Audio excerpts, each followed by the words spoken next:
Hey guys, Jeff here. I just wanted to take a moment to go over an issue that's a violation of the separation of church and state that I wasn't even aware of until recently when the Thinking Atheist and my local newspaper actually brought it to my attention.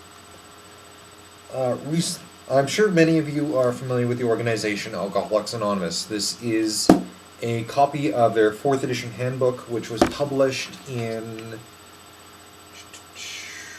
2001. As far as I know, it is the most recent edition. I have not been able to track down the fifth edition yet, so this is, as far as I know, my the most recent edition. And I kind of wanted to go over one thing I was not aware of with Alcoholics Anonymous. As many of us probably know, they are involved in a lot of treatment cases in court and otherwise where there is situations of alcoholism that occur both inside and outside abusive homes. Often people will be court ordered to go to AA and get treatment.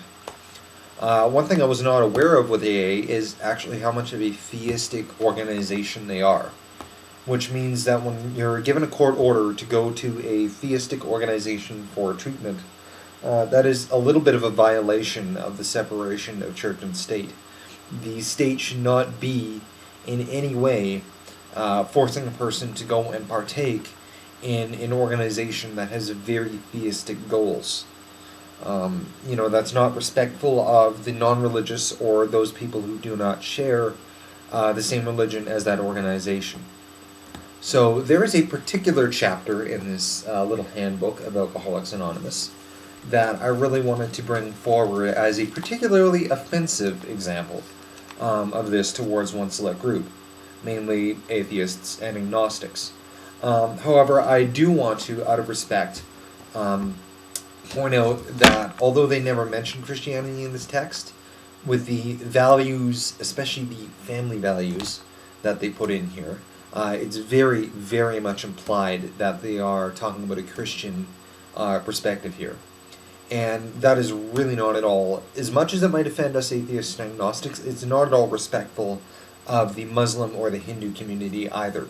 Or any other smaller religious community. I mean, for goodness sakes, there's Buddhists here I know of in the city that have their own temple, for example.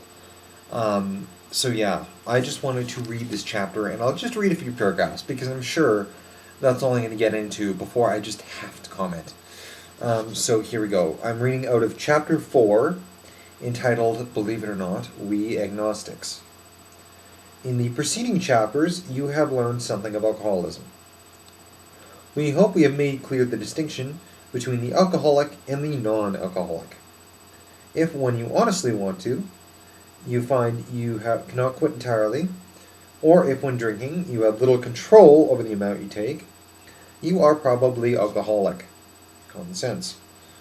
If that be the case, you may be suffering from an illness which only a spiritual experience will conquer. Again, notice no alternatives presented except a spiritual experience. To one who feels he is an atheist or agnostic, such an experience seems impossible. But to continue as he is means disaster, especially if he is an alcoholic of the hopeless variety. To be doomed to an alcoholic death, or to live on a spiritual basis, are not always easy alternatives to face. But it isn't so difficult. About half our original fellowship were of exactly that type. At first, some of us tried to avoid the issue, hoping against hope we were not true alcoholics. But after a while, we had to face the fact that we must find a spiritual basis of life, or else. Perhaps it is going to be that way with you. But cheer up, something like half of us thought we were atheists or agnostics. Our experience shows that you need not be so disconcerted. Okay, I'm sorry guys, but I counted about 5 different fallacies of dichotomy in those first 3 paragraphs. Basically, the dichotomy of either you become a spiritual or you're trapped as an alcoholic. And I'm sorry, but that is just bull cockeye. There are numerous reasons that people become alcoholics, and there's numerous solutions to those problems. simply trying to present one option as the be-all, end-all, fix-all of something as varied as alcoholism shows an absurd childish amount of knowledge about treatment of substance abuse and basically treatment of any psychological illness. Any psychologist will tell you plain and simply that no one solution is ever going to work for everybody for any type of substance abuse. That is like that's high school stuff, for goodness sakes. I never even took psych, and I know that's the case. It's absurd. Not to mention the fact that notice the language use here. But after a while, we had to face the fact that we must find a spiritual basis for life, or else. Or else? Or else. Where else have we heard this convert or die talk? Or where else have we heard this, either you must follow the Lord, or you must follow God, or else this horrible, terrible thing will happen to you? It's a very common theme with religion, and it's one that's presented here as well. And this should really tell you that these people were never atheist or agnostic. They are using very Christian-like, very religious language for a reason, because that's the language they know. If they were atheists or agnostics, at the very least, they would be able to present the other alternatives, and in turn, they would actually start doing an essay format presenting good reasons why those alternatives don't work for them. And that would actually be productive for people. Because they might find out of those alternatives, guess what? One of those, that's not my case. This will work for me because I don't have the same objections or I don't have the same problems you did. Instead, what do?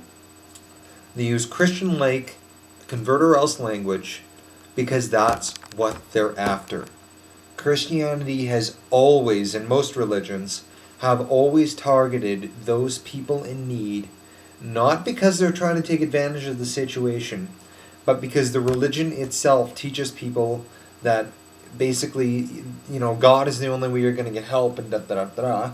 So you look at any situation where somebody really, really needs help, and the first thing they think of is, well, the only solution is God. Because that's how they've been raised to think. And this kind of an organization, being subscribed to everybody with an alcoholic problem, is not a solution to dealing with alcoholism. It's ignorant, it's childish, and it's a complete separation of church and state. There's a new organization out there, the Thinking Atheist just covered it as well in an interview with one of the founders, called Secular Organizations for Sobriety. And I'm very happy to report some of the new ones have opened up, including here in Saskatoon. So anyone with any of these problems, or anybody that has a huge problem with the violation of church and state, really needs to start speaking out on this issue. And we really need to make sure that our voice is heard, that the government recognizes there need to be alternatives in place for those people with different religions or non-religious ideologies.